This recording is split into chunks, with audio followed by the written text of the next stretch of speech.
Hello everyone, welcome to my channel math survey. Friend, आज हम सॉल्व करेंगे आरआरबी ग्रुप डी का प्रीवियस ईयर क्वेश्चन। जैसा कि आप लोग देख पा रहे हैं, आज हम सॉल्व करेंगे 18 अगस्त 2022 थर्ड शिफ्ट का क्वेश्चन को सॉल्व करेंगे, जिसमें सारे मैथ क्वेश्चन डिस्कस करेंगे। और मैं उम्मीद करेंगे आप लोग भी अपनी ओर से पूरा प्रैक्टिस कर रहे होंगे। यदि आप हमारे चैनल मैथ सर्वे पर नए हैं तो चैनल को सब्सक्राइब करें, तो वीडियो को लाइक करें और दोस्तों के साथ शेयर करें। मैं सेशन को कंटिन्यू करता हूँ। ये आपका आज का पहला क्वेश्चन। समीकरण 6p² माइनस 5p माइनस 6 बराबर 0 के मूल ज्ञात करने। ठीक है, रूट फाइंड करने बोल रहा है इस समीकरण के इक्वेशन का। तो हम क्या जानते हैं, क्या लिखा हुआ 6p² माइनस 5p माइनस 6 बराबर 0। अब हम इसको तोड़ेंगे तो कैसे लिख सकते हैं, 6p² minus 9p plus 4p minus 6 बराबर 0। चूँकि यहाँ क्या माइनस 5p है, माइनस 9p में प्लस 4p जाएगा तो क्या माइनस 5p आएगा। और यहाँ से क्या करेंगे, रूट निकालने के लिए सबको सेपरेट सेपरेट कॉमन ले लेंगे। तो यहाँ से क्या होगा, 3p कॉमन लेंगे तो क्या देगा 2p माइनस 3, और यहाँ से 2 कॉमन लेंगे तो क्या देगा 2p माइनस 3 इक्वल टू 0। तो यहाँ से लिख सकते हैं 3p प्लस 2 बराबर 0, एक रूट के लिए। दूसरा रूट 2p माइनस 3 बराबर 0। तो यहाँ से हम क्या लिख सकते हैं, p बराबर -2/3 पहला रूट। दूसरा p बराबर क्या लिख सकते हैं 3/2। और ये हमको कहाँ दिख रहा है, ऑप्शन 2 में -2/3 और 3/2। Correct option, option number 2। चलिए नेक्स्ट क्वेश्चन पे चलते हैं। द्विघात समीकरण x² minus 5x plus 7 equal to 0 के मूलों की प्रकृति क्या होगा। ठीक है, नेचर पूछ रहा है, रूट का नेचर क्या होगा। ठीक है, वास्तविक होगा, इमेजिनरी होगा, रियल होगा, क्या होगा सब पूछ रहा है। तो सबसे पहले हम इक्वेशन क्या दिया हुआ है, x² माइनस 5x प्लस 7 बराबर 0। रूट निकालने के लिए हम एक फॉर्मूला जानते हैं, क्या कॉम्प्लिकेटेड रहता है। तो रूट निकालने के लिए -b प्लस माइनस b का स्क्वायर माइनस 4ac/2a। ठीक है, तो यहाँ से मेरा क्या a क्या 1 आ गया। ठीक है, और b क्या -5, तो -5, और यहाँ पे -b माइनस का साइन पहले तो क्या हो गया +5 प्लस माइनस b का स्क्वायर माइनस 5 का square 25 minus 4ac, that means चल सकते हैं 28 माइनस 28 बटा 2 इंटू ए का वैल्यू क्या 1, दैट मीन्स 2। तो यहाँ से हम क्या कर सकते हैं 5 प्लस माइनस यहाँ क्या आ गया माइनस रूट के अंदर -3 बटा 2। तो यहाँ से हम क्या लिख सकते हैं, हम जानते हैं क्या i बराबर क्या होता है रूट के अंदर -1। ठीक है, तो यहाँ से लिख सकते हैं 5 प्लस माइनस 3 i, ठीक है, बटा क्या होगा 2 होगा। तो यहाँ से हमको क्या दिख रहा है, क्या ये इमेजिनरी है। ठीक है, यानी अवास्तविक है। तो अवास्तविक क्या एक ऑप्शन में दिया है, बाकी सभी में वास्तविक दिया। तो ये आंसर तीनों नहीं होगा। करेक्ट ऑप्शन, ऑप्शन नंबर 1 होगा। चलिए नेक्स्ट क्वेश्चन पे चलते हैं। अवास्तविक इमेजिनरी होगा इसका रूट। यदि d² प्लस 1/d² बराबर 18 है, जहाँ d ग्रेटर देन 1/d है, तो d का क्यूब माइनस 1/d का क्यूब का मान ज्ञात करने बोलता है। ठीक है, क्या होगा, तो हम क्या जानते हैं यहाँ पे, क्या हमको d का स्क्वायर प्लस 1/d² बराबर क्या दे रखा है 18, और पूछा क्या d का क्यूब माइनस 1/d का क्यूब को हमको पूछ दिया है। ठीक है, तो हम क्या करेंगे, d माइनस 1/d बराबर क्या होगा root under 18 minus 2, that means क्या हो गया रूट अंडर 16।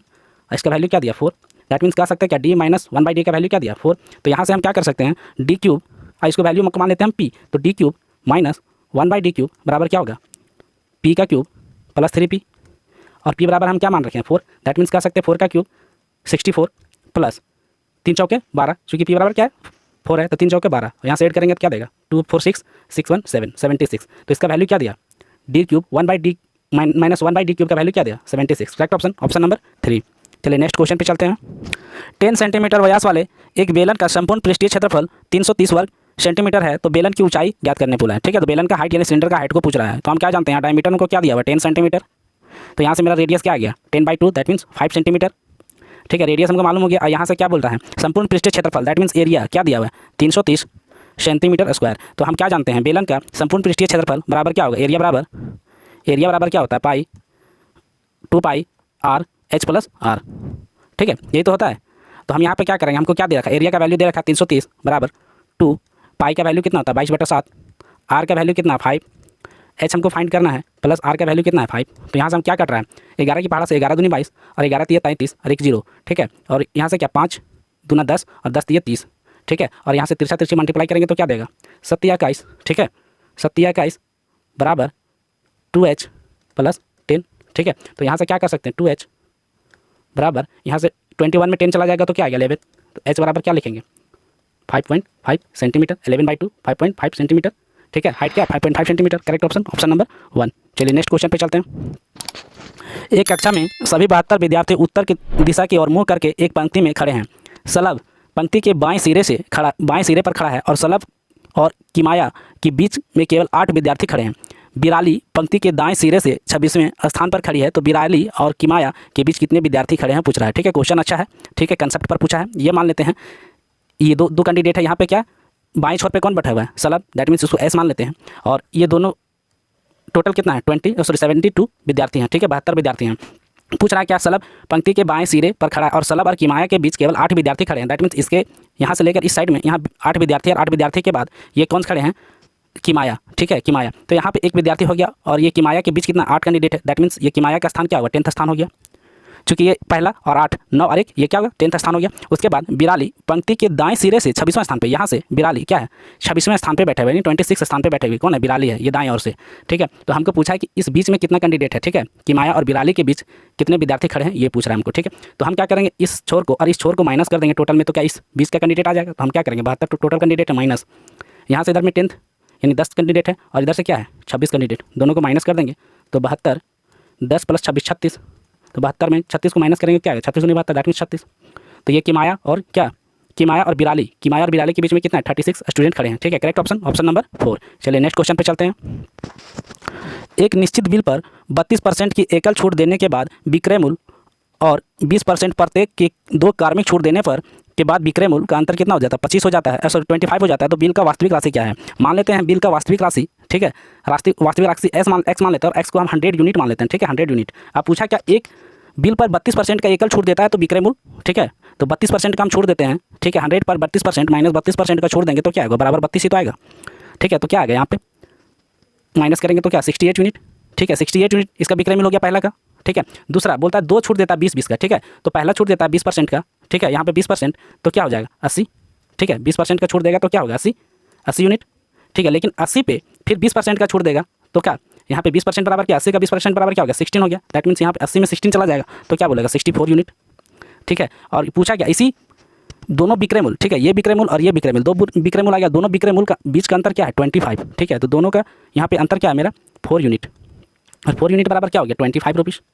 ठीक है, दोनों के अंतर 4 यूनिट बराबर 25 रुपीज़। तो हमको पूछा वास्तविक राशि एस एक्स है। ठीक है, तो 4 यूनिट बराबर 25, तो 100 यूनिट हम मान रखे हैं वास्तविक राशि, तो क्या होगा 25/4 × 100।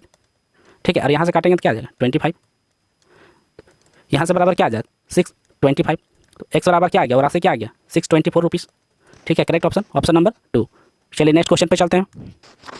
किसी समूह में पुरुष महिला और बच्चे शामिल हैं, यदि उनमें से 40% पुरुष है, 35% महिला है और शेष बच्चे हैं, तो उनका औसत वजन क्रमशः 70 kg, 60 kg और 30 kg है। तो उन समूह में औसत वजन ज्ञात बोल रहा है, एवरेज क्या होगा वेट पूछ रहा है। ठीक है, तो सबसे पहले यहाँ पे परसेंट में दिया हुआ कैंडिडेट को हम मान लेते हैं 100 कैंडिडेट हैं। ठीक है, टोटल 100 कैंडिडेट हम मान लिए। तो यहाँ से मेल क्या आ गया 40%, दैट मीन्स 40 कैंडिडेट, फीमेल क्या है 35%, 35 कैंडिडेट, और शेष क्या बच गया 100 में 40 और 35 को माइनस कर देंगे तो चाइल्ड हो गया। चाइल्ड कितना बच गया 25। ठीक है, ये 25 हो गया। अब हम क्या जानते हैं एवरेज बराबर क्या होता है total outcome by total number. ठीक है, टोटल आउटकम क्या होगा 40 मेल है और इसका एवरेज क्या है 70 है। उसी तरह से टोटल आउटकम निकालने के लिए 35 फीमेल है और इसका एवरेज क्या है 60 kg है, और चाइल्ड क्या है 25 चाइल्ड है, इसका एवरेज वेट कितना है 30 kg है, बराबर टोटल नंबर क्या होगा 100 मान लिया 100 है। ठीक है, तो यहाँ से हम क्या निकाल सकते हैं एवरेज बराबर 4 7 28, दैट मीन्स 2800 प्लस 35 और 60 को मल्टीप्लाई करेंगे तो क्या देगा 2100, 35 छक्के 210, दैट मीन्स 2100 प्लस 25 3 75 750/100। ठीक है, तो यहाँ से एवरेज बराबर क्या आ जाएगा मेरा, यहाँ से ऐड करेंगे तो क्या देगा 5650/100। तो यहाँ से कह सकते हैं एवरेज बराबर यहाँ से 2 पॉइंट नीचे में 100 है तो क्या 2 डिजिट के बाद पॉइंट हो जाएगा, दैट मीन्स 56.50। ठीक है, तो एवरेज क्या है 56.5, करेक्ट ऑप्शन नंबर 1। चलिए नेक्स्ट क्वेश्चन पे चलते हैं। यदि 40:35 समानुपात 35 x है तो x का मान ज्ञात करने बोल रहा है। ठीक है, तो हम कैसे लिखते हैं इसको 40:35 तो क्या बटा 35 समानुपात दैट मीन्स बराबर इक्वल 35/x। ठीक है, यहाँ से काटेंगे तो क्या 5 7 35, 5 8 40। यहाँ से क्या लिख सकते हैं x बराबर 35 × 7 बटा क्या हो जाएगा बटा x, सॉरी बटा 8। ठीक है, तो यहाँ से 35 और 7 को मल्टीप्लाई करेंगे तो क्या देगा 245/8। तो यही तो हमको बोल रहा है x का वैल्यू, तो ये x बराबर क्या होगा 245/8, करेक्ट ऑप्शन नंबर 4। चलिए नेक्स्ट क्वेश्चन पे चलते हैं। एक दुकानदार किसी वस्तु को 25% लाभ पर बेचता है और बेईमानी से उस बाट का उपयोग करता है जो वास्तविक बाट से 30% कम है, तो उसका कुल प्रतिशत लाभ ज्ञात करने बोलता है। ठीक है, क्या प्रतिशत लाभ होगा सो पूछ रहा है। तो हम क्या जानते हैं 25% का वैल्यू क्या होता है 1/4, ठीक है। इसी तरह सिमिलरली 30% को हम कैसे लिख सकते हैं, 3/10, ठीक है। बोल रहा है क्या कि पहला में वो 25% लाभ पे बेचता है, दैट मीन्स 4 की वस्तु 5 में बेच रहा है, ठीक है। 4 की वस्तु 5 में बेच रहा है। सिमिलरली बेईमानी से उस बाट का उपयोग करता है जो वास्तविक से 30% कम है, दैट मीन्स यहाँ से क्या हो जाएगा, जो यहाँ से क्या हो जाएगा, 7 को 10 बना के बेच रहा है, ठीक है। यहाँ से माइनस करेंगे, ठीक है, बेईमानी कर रहा है तो कितना का कमी हो रहा है, 7 का, ठीक है। ये 7 की वस्तु क्या 10 बना के बेच रहा है, यानी 700 ग्राम की वस्तु 1000 ग्राम 1 kg बना के बेच रहा है, ठीक है, यही पूछ रहा है। तो हम यहाँ से क्या उसका कितना लाभ होगा सो पूछ रहा है। तो 7 चौके क्या होगा 28 और 5 दहाई 50, कितना की बढ़ोतरी हो रहा है यहाँ पे 22 की बढ़ोतरी हो रहा है, ठीक है, प्लस 22 और कितना पे हो रहा है 28 पे, यही तो हमको पूछा है। तो प्लस 22 का बढ़ोतरी हो रहा है कितने पे 28 पे इंटू 100, ये तो मेरा परसेंटेज निकलेगा। यहाँ से काटेंगे तो क्या 2 से 11 बार में, 2 से 14 बार में, ठीक है, 2 से 50 बार में कटेगा 100 और फिर ये 2 से 7 बार में कटेगा। तो यहाँ से क्या हो गया 11 × 5 = 55 और 10/7, ठीक है। तो यहाँ से हम क्या लिख सकते हैं, डिवाइड करेंगे तो क्या देगा 78.57%, ठीक है। Correct option number 2। चलिए नेक्स्ट क्वेश्चन पे चलते हैं। दो संख्याओं का योग 32 है और उनमें से एक संख्या दूसरी संख्या से 18 अधिक है। दोनों संख्याओं में से बड़ी संख्या ज्ञात कीजिए, ठीक है। एक मान लेते हैं कोई संख्या x है और दूसरी संख्या के 18 अधिक है, दैट मीन्स x + 18 हो जाएगा, ठीक है। और दोनों संख्या का योग कितना है 32 है, तो x + 18 दोनों संख्याओं का योग 32 है। तो यहाँ बराबर क्या होगा 2x = 32 - 18, तो यहाँ से लिख सकते हैं 2x = 32 में 18 चला जाएगा तो क्या बचेगा 14, और यहाँ से 2 से काटेंगे तो क्या देगा 7 बार में 14 कट जाएगा। तो x बराबर क्या हो गया 7। हमको पूछा क्या है बड़ी संख्या ज्ञात करना, तो मेरा बड़ी संख्या क्या है x + 18, तो हम क्या लिख सकते हैं x + 18, x का वैल्यू क्या दिया हुआ है 7 + 18, तो 7 + 18 बराबर क्या हो गया 25। Correct option number 1। चलिए नेक्स्ट क्वेश्चन पे चलते हैं। सरल कीजिए, दैट मीन्स इसको सॉल्व करने बोला, इसका वैल्यू क्या होगा, ठीक है। तो यहाँ पे क्या देगा 8 का स्क्वायर इंटू 3 का क्यूब बटा √64 इंटू √18, ठीक है। तो यहाँ से हम क्या लिख सकते हैं 8 का स्क्वायर 64, 3 का क्यूब 27 बटा √64 को क्या लिख सकते हैं 88 64 8 लिख सकते हैं इंटू 9 9 81, तो √81 को हम 9 लिख सकते हैं। यहाँ से काटेंगे तो क्या देगा 88 64 8 बार में और 9 3 27, ठीक है। तो यहाँ से हम लिख सकते हैं 8 × 3 8 या 24। Correct option number 1। चलिए नेक्स्ट क्वेश्चन पे चलते हैं। निम्नलिखित में से कौन सा युग्म सहभाज्य नहीं है, ठीक है, कोप्राइम नहीं है, ठीक है। कोप्राइम का कंसेप्ट पूछा है तो हम क्या जानते हैं कोप्राइम का कंसेप्ट होता है जिसका HCF क्या होता है 1। दो संख्या दोनों की संख्याओं के बीच का HCF 1 हो तो वो क्या संख्या कोप्राइम होगा। तो यहाँ से हम देख रहे हैं कि 11 13 HCF 1, 17 21 HCF 1 और 15 और 17 क्या होगा HCF 1 होगा। लेकिन यहाँ से हमको 17 और 35 34 को हम देख रहे हैं तो 17 और 34, तो 17 दूना 34, तो यहाँ से हम कह सकते हैं क्या इसका HCF क्या है HCF कितना है 17 है, दैट मीन्स ये कोप्राइम नंबर नहीं, सहभाज्य संख्या नहीं है। Correct option number 2। चलिए नेक्स्ट क्वेश्चन पे चलते हैं। राजू और रमन एक कार्य को क्रमशः 12 दिन और 16 दिन में पूरा कर सकते हैं। यदि वे राजू को आरंभ करके वैकल्पिक एक दिन छोड़कर दिनों में कार्य करते हैं तो कार्य को कितना दिनों में पूरा होगा, ठीक है। क्वेश्चन अच्छा है, कंसेप्चुअल क्वेश्चन है, ठीक है। और हम हमेशा जेन्युइन क्वेश्चन लाते हैं, ठीक है। इसलिए अपने मेरे चैनल को सब्सक्राइब करें, तो वीडियो को लाइक करें और दोस्तों के साथ शेयर करें, ठीक है। यहाँ पे बोला गया राजू के वर्क को 12 दिन में कर रहा है और रमन कितना दिन में कर रहा है 16 दिन में कर रहा है। दोनों मिलकर दोनों का एलसीएम लेंगे क्या आएगा 48, यानी 48 क्या आ गया टोटल वर्क, ठीक है। और एक दिन में राजू कितना वर्क को करेगा 3 यूनिट करेगा, 4 यूनिट 12 चौक 48 4 यूनिट करेगा, और रमन 16 3 48 दिन 3 यूनिट वर्क करेगा एक दिन में, ठीक है। यहाँ तक समझ में आ सकता है। आगे क्या बोल रहा है, यदि राजू कार्य को आरंभ करता है और वैकल्पिक तौर पर एक दिन छोड़कर कार्य को करता है तो मान लेते 48 वर्क हमको करना है और दोनों क्या 7 दोनों का एफिशिएंसी क्या है, दैट मीन्स एक दिन में कितना वर्क 4 दिन राजू कर सकता है और 3 दिन रमन कर सकता है। तो दोनों को जोड़ेंगे तो क्या 7 यूनिट वर्क को करेगा।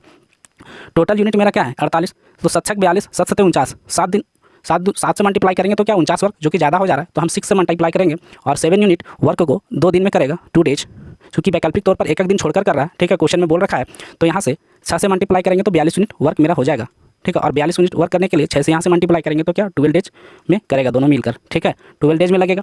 अब क्या बोल रहा है कि वह राजू कार्य को आरंभ करता है वैकल्पिक तौर पर, उसके बाद यदि दोनों साथ में कर लिए तो उसके बाद कौन करेगा राजू करेगा। राजू का एफिशिएंसी कितना है 4 यूनिट, तो इसमें 4 यूनिट जोड़ देते हैं तो क्या हो गया 46 यूनिट, तो इसमें एक दिन काम करेगा चूंकि एक दिन छोड़कर एक दिन। उसके बाद नेक्स्ट दिन क्या राजू आया तो यहाँ क्या हो गया 13 डेज हो गया, 13 दिन कंप्लीट हो गया, ठीक है। तो कंसेप्ट को समझिए, ठीक है, बहुत अच्छा कंसेप्ट है। 13 डेज हो गया और 46 यूनिट वर्क होगा। अब हमको क्या करना है 48 यूनिट वर्क को टोटल वर्क कंसेप्ट को कंप्लीट करना है, ठीक है। तो कितना दिन में कंप्लीट हो जाएगा, तो यहाँ बच कितना रहा है 2 यूनिट वर्क बच रहा है, ठीक है। और 2 यूनिट वर्क कौन करेगा, तो ये करेगा कौन रमन, और रमन का क्या है एफिशिएंसी कितना है पर डे 3 यूनिट वर्क करता है। और टोटल कितना दिन काम कर चुका है हम लोग 13 दिन। तो यहाँ से कह सकते हैं कि टोटल वर्क टाइम कितना लग गया टोटल वर्क करने में 13.2/3 दीज। ठीक है, करेक्ट ऑप्शन ऑप्शन नंबर 4। चलिए नेक्स्ट क्वेश्चन पे चलते हैं।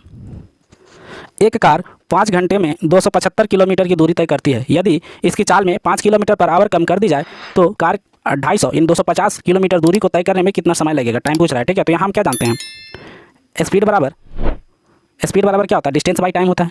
ठीक है, तो हमको क्या यहाँ पे क्या डिस्टेंस दे रखा है और स्पीड यहाँ पहले पूछ रहा है। ठीक है, तो यहाँ से क्या 275 डिस्टेंस को 5 घंटा में कंप्लीट करता है, तो यहाँ से क्या होगा स्पीड 25 और फिर बचा 2 25, दैट मीन्स क्या हो गया 55 किलोमीटर पर आवर। उसके बाद बोलता है कि इसकी चाल 5 किलोमीटर पर आवर से कम कर दी जाती है, तो 55 में 5 माइनस कर देंगे तो क्या हो जाएगा 50 किलोमीटर पर आवर हो गया इसका स्पीड। नेक्स्ट जो स्पीड है उसके बाद बोल रहा है कि 250 किलोमीटर को तय करने में कितना समय लगेगा, तो हम जानते हैं टाइम बराबर क्या होता है डिस्टेंस बाई स्पीड। तो डिस्टेंस क्या हो गया यहाँ पे 250, चूँकि 250 हमको कंप्लीट करना है और स्पीड यहाँ पे कितना हो गया है 50 किलोमीटर पर आवर, तो 50 से करेंगे तो कितना 5, दैट मीन्स यहाँ से कह सकते क्या टाइम कितना लग गया 5 घंटा। Correct option option number 3। चलिए नेक्स्ट क्वेश्चन पे चलते हैं। यदि किसी समबाहुभुज की प्रत्येक अंतःकोण 160 डिग्री है तो उस समबाहुभुज की भुजाओं की संख्या ज्ञात कीजिए। ठीक है, तो मान लेते हैं भुजाओं की संख्या को हम n मान लेते हैं। ठीक है, तो हम यहाँ से क्या लिख सकते हैं, प्रत्येक अंतःकोण बराबर n-2/n इंटू 180। ये क्या होता है, कंसेप्ट होता है, यानी फॉर्मूला होता है। तो यहाँ प्रत्येक अंतःकोण क्या दिया हुआ 160 डिग्री बराबर n-2/n इंटू 180 डिग्री। ठीक है, तो यहाँ से काटेंगे तो ये कितना 8 बार में कटेगा और यहाँ से 9 बार में 20 से कट जा रहा है, तो यहाँ से लिख सकते हैं दोनों को क्रॉस मल्टीप्लाई करेंगे तो क्या देगा 8n, यहाँ से 9n माइनस 9 दूना 18, तो यहाँ से हमको n बराबर क्या दिया 18। ठीक है, तो भुजाओं की संख्या पूछ रहा है, भुजाओं की संख्या n मान ली है। ठीक है, तो भुजाओं की संख्या कितना है 18, ने करेक्ट ऑप्शन ऑप्शन नंबर 2। चलिए नेक्स्ट क्वेश्चन पे चलते हैं। सरल कीजिए। ठीक है, इसका वैल्यू पूछ रहा है क्या, इसका मान पूछ रहा है क्या होगा। ठीक है, तो हमको क्या दे रखा है 1/3 का पावर -3 दिया हुआ है प्लस 1/5 का पावर कितना दिया -4 प्लस 1/15 का पावर कितना दिया हुआ है -2। तो यहाँ से हम लिख सकते हैं जब भी हम जानते हैं क्या माइनस में रहता है पावर, तो क्या करते हैं डिजिट को पलट देते हैं। दैट मीन्स 3 का पावर क्या हो गया 3 प्लस 5 का पावर क्या हो गया 4 प्लस 15 का पावर क्या हो गया 2। तो यहाँ से हम लिख सकते हैं 3 का पावर 3 27 प्लस 5 की पावर 4 25 और 625। ठीक है, 15 की पावर स्क्वायर यानी 15 का स्क्वायर क्या हो गया 225। अब तीनों का हम ऐड करेंगे तो क्या देगा 877, यानी करेक्ट ऑप्शन ऑप्शन नंबर 2। मैं सेशन को कंप्लीट करता हूँ। ठीक है, thanks for watching my video.